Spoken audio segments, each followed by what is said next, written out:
Everyone included to me means that there's a strong sense of community, that people are willing to listen to others' perspectives, be open to them, and try to make sure that their blind spots are covered, because that's how we solve problems. And that's really what we've wanted. At the Vanderbilt Program in Interprofessional Learning, we're not just a course that you go through, you take an exam, and then you're done.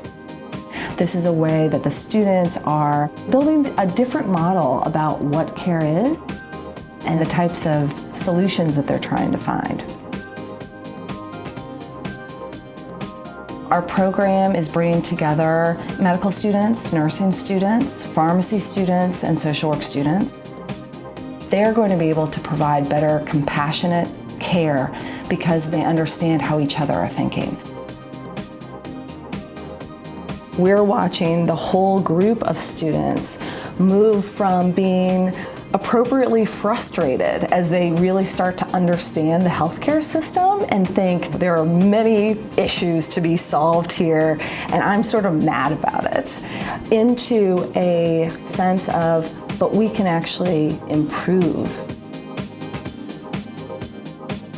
Attending Medicine X was incredibly exciting. There is a sense of community, of people coming together to want to openly share with each other the different ways that they're thinking about solving problems. Having the e-patients right there with us at the table was the most exciting part. And I was inspired by hearing people's stories. It was a wonderful platform in which to be able to sit and listen and soak in these different ways of thinking.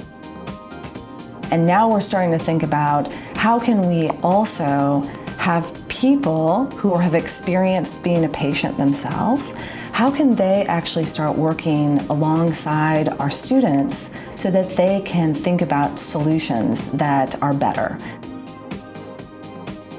Seeing what patients have to really deal with, seeing what the whole span of a patient's life looks like, you're then empowered to care for that patient in such a richer way because you understand so much more than what the average provider is able to do. We built a panel of patients looking through the emergency department's old records, using that data to probe into who had been to the emergency department over and over and whose needs seemed not to be met by these repeated visits. From there, we were able to approach these patients once they bounced back to the emergency department and just do a deep dive conversation with them, talking about what medical problems they'd had, what issues they faced in terms of accessing care, what issues they faced in terms of caring for themselves, and how we could help make those things better. And finally, asking the patient, what is it that you want to get out of your care? What would you imagine your healthcare team doing for you that could make your life better? What we were then able to do was to take all of that data, that rich narrative of the patient's life experiences, and then channel it into a care plan for the patient.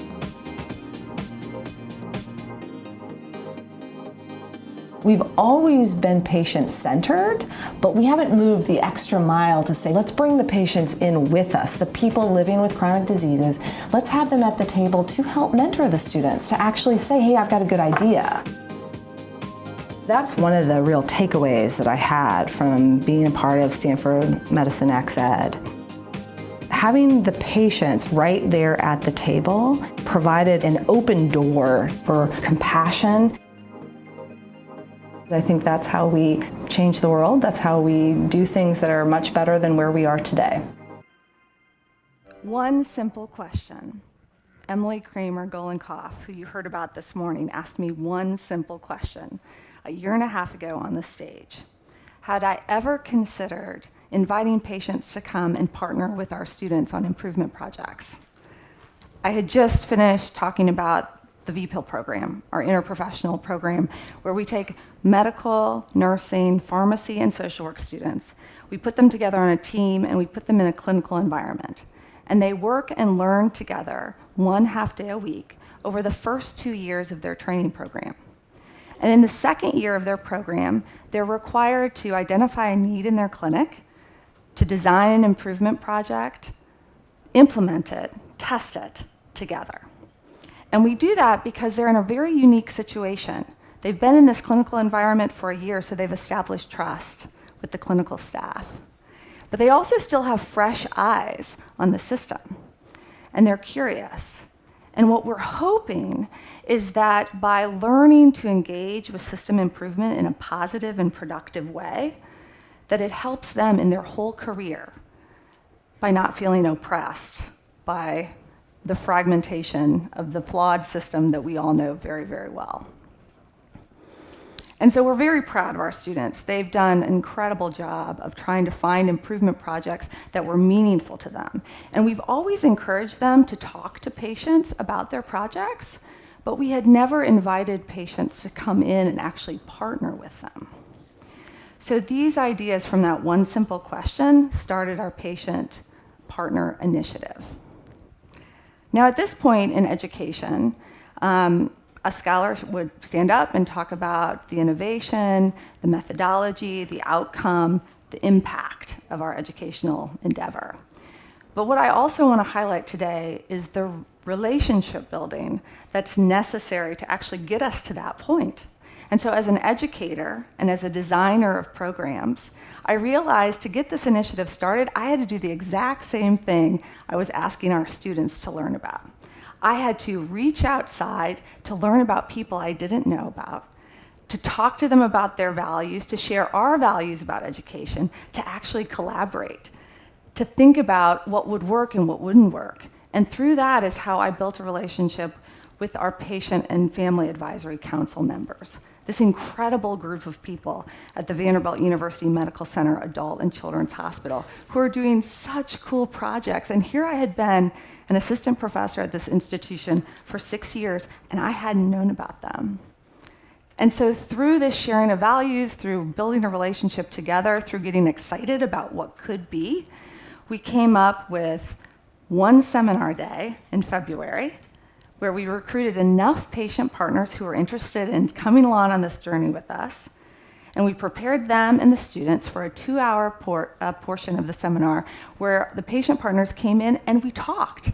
And they got to sit down with the students and talk about their improvement projects, talk about what struggles that they were having, talk about their own experience. And we learned a lot. From the patient's perspective, we learned that this could be a really rewarding experience and it could be fun and fun to share. But that the nebulous nature of the role was still something that we had to work on. We still had to figure out the outcomes or the purpose of this, what we really wanted to go, how would we train people. From the student's perspective, we had a lot of great learning moments. For instance, one of our pharmacy students said she had never talked to someone about the philosophical aspects of pain before. A medical student talked about how relaxing it was to actually not have to defend the clinic because he knew how hard the clinicians are working, but to be open to talking to someone about the flawed system and to agree with them. There were many other really interesting conversations that came out of that day, but for the educator and for the council members, we saw opportunity. Now, there's still a lot of work to be done. But the definition of interprofessional education is that 2 or more health professions learn from, about, and with each other. And I'm highlighting the with, because that is so exciting for people to share perspectives as they're stretching their own learning together and trying to solve problems together. And it doesn't have to be professions. This same attitude can be applied to any group of people with differing perspectives. And so we're really excited to continue to learn with our patients. We're all here because we value innovation in education. But that simple question now that I want to know is, how do we make this the status quo? How do we make it tradition that patients and family members are part of the education team? Not just the learning environment, but they're helping build the learning environment. Thank you.